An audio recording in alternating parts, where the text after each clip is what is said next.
What up? It's your boy Wall Street, and we are in March, baby. March Madness is around the corner. Today was Selection Sunday, so the bracket is set for both men's and women's basketball. There's a couple more games that have to be decided with who's going to fill out the last couple of spots in the bracket. But for the most part, the bracket has been determined. And what I want to talk about is who is going to win March Madness, because if there is one thing that is unpredictable in sports, it is the NCAA tournament. Because as you guys probably know, if you watch my channel, you're probably into basketball, right? In the NBA, it's a lot different because in the playoffs, you play a series, right? Except for the the play-in tournament. After the play-in tournament, it's 7-game series, right? It's first team to win 4 games against the same team.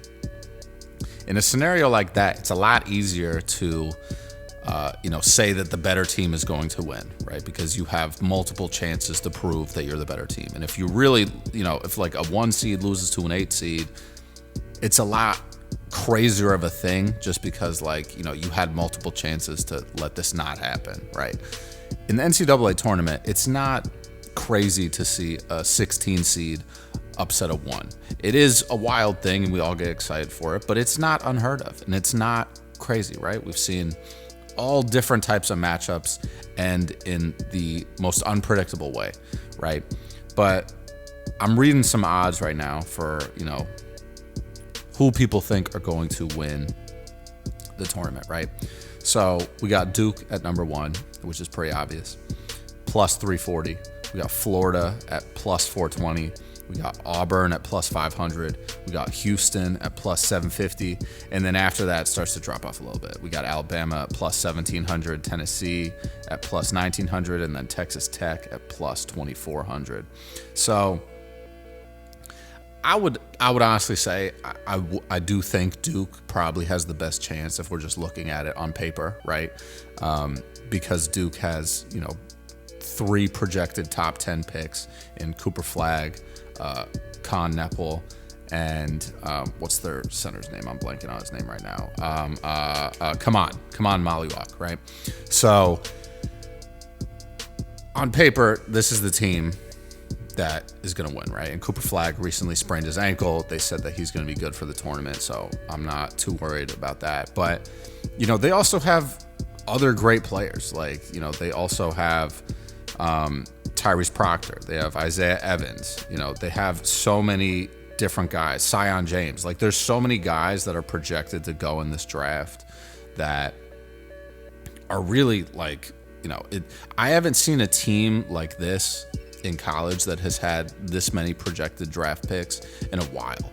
I really feel like the last time I saw something like this was the Anthony Davis team at Kentucky with Michael Kidd-Gilchrist and all that. And they went on to win a national championship, UConn, the past couple of years also, they're back-to-back champions right now, the reigning champ. They're not really looking that great. I think their odds are way far down. But that's to be expected, assuming they're just a way different team. You lose Stephon Castle, who is on his way to becoming the NBA Rookie of the Year for this year, and Donovan Clingan, who both went in the top 10 of the draft last season. You have Alex Caravan, but it's not it's not the same team at all. Cam Spencer, also in the NBA, was recently talking trash against the Suns. It's a way different setup. And if I had to pick someone to pull off an upset, I would go with Hurley and the UConn guys, but I don't know if it's going to happen. I really don't know if it's going to happen. On the same site that I was just reading you guys, it's plus 12,000 for UConn to win the tournament. So I don't think that's going to happen. But UConn's right next to Ole Miss at plus 12,000. UCLA is at plus 13,000. Michigan at plus 13,000.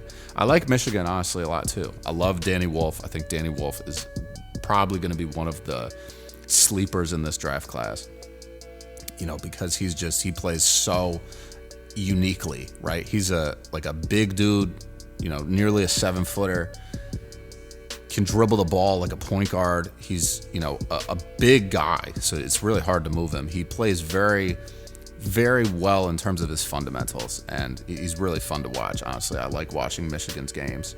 But I would say, Florida and Auburn also have a really good chance to do something. Alex Condon out of Florida is a really good player. They have a lot of good guys that I think could help them make a run. Waller Clayton Jr. In Auburn, I think Johnny Broome is like a really good player. He's probably going to be a first-round pick. Right now, he's projected 25th overall to the Wizards. Thank you very much. I hope that happens. Big fan of Johnny Broome. But, there's a lot that could happen in the NCAA tournament, and no one ever really knows. Another team that I didn't really see on there was Maryland, but I think Derek Queen is like one of, if not the best center in college basketball right now. Like, the dude is just unstoppable. He's probably going to go in the lottery in the upcoming draft as well. So this is going to be a really exciting NCAA tournament. I'm super excited. I have been looking forward to this for a while. I love when there's a good draft class, coming up, and you get to watch the NCAA tournament and just, see guys perform, see who really turns it on when it matters most. One thing I am pretty upset about is that Rutgers is not going to be in the tournament. Obviously Dylan Harper and Ace Bailey are the two guys that are really getting talked about as going right behind Cooper Flagg in that top three. And, it's just like they didn't make the tournament. They declined to participate in the NIT tournament. It's just like, I understand it, but at the same time, it's like Rutgers has never really been like a great basketball school. And you guys don't even want to participate in NIT. I just think it's kind of weird. But to each his own, you know what I'm saying? I also like Illinois, Kasparas Yakuchonis. I think that's how I'm saying his name, right? I don't know if I'm saying it right, though. So if I'm not, let me know. But that dude's coming up, too. Probably going to make a video about him here soon. He might be the best player to come out of the 2025 NBA draft class, to be completely honest with you. Like, the guy plays super well. He can take over games. He's super shifty. And he's more of a scorer than a passer, but he can do both. So I'm super excited for March Madness. I'm excited to see all the top prospects perform and play and duke it out against each other. No pun intended, because Duke might come out on top. But let me know what you guys think, man. I want to know what you think about the NCAA tournament. Who do you think is going to come out victorious? Who do you see in the Final Four, the Elite Eight, the Sweet 16? I want to know all that. So please leave some comments down below. I want to get your thoughts. And without further ado, man, I'm going to let you guys go. Take it easy. Stay safe. Stay humble. Handle business and stand on business. Peace out.